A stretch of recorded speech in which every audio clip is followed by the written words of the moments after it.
Vasuki life style சேனலுக்கு வாங்க. இப்போது முருங்கைக்கீரையை வச்சு சட்னி செய்ய போகிறோம். அதுக்கு இன்க்ரீடியன்ட்ஸ் எடுத்து வச்சுருக்கேன். வதக்கும் போதே இன்க்ரீடியன்ட்ஸ் எல்லாத்தையும் பார்த்துடலாம். கடாயில் 1 டேபிள் ஸ்பூன் கடலை எண்ணெய் ஊற்றிக்கலாம்.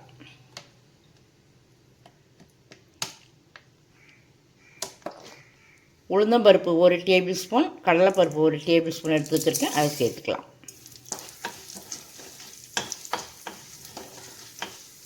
சீரகம் 1/4 டீஸ்பூன், மிளகு 1/4 டீஸ்பூன் எடுத்து வச்சுருக்கேன். அதையும் சேர்த்துக்கலாம்.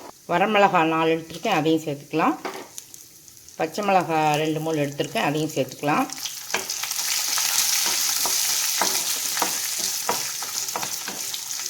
நாலஞ்சு பூண்டு பல் சேர்த்துருக்கேன். இப்போ வெங்காயம், சின்ன வெங்காயம் சேர்த்துக்கலாம். சின்ன வெங்காயம் கண்ணாடி பதம் வர்ற அளவுக்கு வதக்கிக்கலாம்.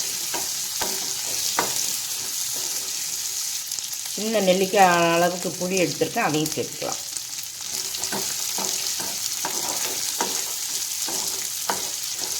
இப்போ வெங்காயம் நல்லா வதங்கிடுச்சு. இதை இப்போ எடுத்துக்கலாம். இதை எடுத்துட்டு முருங்கைக்கீரையை போட்டு வதக்கலாம்.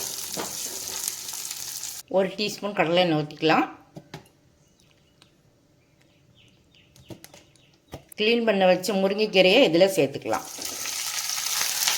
முருங்கைக்கீரையை 2-3 நிமிஷம் நல்லா வேக வச்சுக்கணும். ஏற்கனவே இந்த கீரையில் தண்ணி இருக்குது. அதனால் நான் க்ளீன் பண்ண தண்ணி அதில் இருக்குது. அதனால் அதிலே வெந்துடும். நீங்கள் வேணும்னா தண்ணி லைட்டாக ஊற்றி வேக வச்சுக்கலாம். கீரை பார்க்குறதுக்கு நிறைய தெரியும், வதங்கின உடனே கொஞ்சமாக போயிடும். முருங்கைக்கீரை உடம்புக்கு ரொம்ப நல்லது. நம்ம தோசை, அடை, தோசை பொடி, சூப்பு, சட்னி இந்த மாதிரி வகைகளில் நம்ம சேர்த்துக்கலாம். இதில் கீரையை ஒதுக்கி வைக்கிறவங்க கூட இப்படி சட்னியில் சேர்த்து கொடுத்துட்டா சாப்பிடுவாங்க. இது துவையலாக பண்ணி சாப்பிடும்போது சாதத்தில் கூட புரட்டி சாப்பிடலாம்.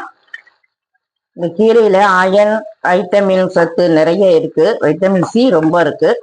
ஸ்கின் கேருக்கெல்லாம் ரொம்ப நல்லது இந்த கீரை.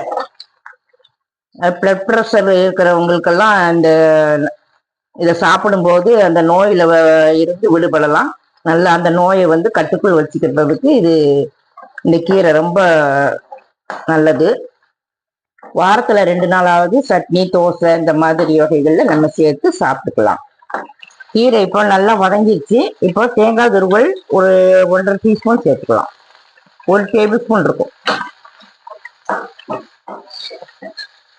நல்லா வதங்கிடுச்சு. இப்போ அடுப்பை ஆஃப் பண்ணிக்கலாம். இதை ஆற வச்சு மிக்ஸி ஜாரில் போட்டு அரைச்சிக்கலாம். இப்போ நல்லா ஆற வச்சுட்டு வந்தாச்சு. 1/4 டீஸ்பூன் உப்பு சேர்த்துக்கலாம். இதில் கொஞ்சமாக தண்ணி ஊற்றி அரைச்சிட்டு வந்துடலாம். முருங்கைக்கீரை சட்னி அரைச்சிட்டு வந்தாச்சு. இப்போ இதுக்கு ஒரு தாளிப்பு கொடுத்துக்கலாம். கடலை எண்ணெய் 1/2 டீஸ்பூன் ஊற்றிக்கலாம்.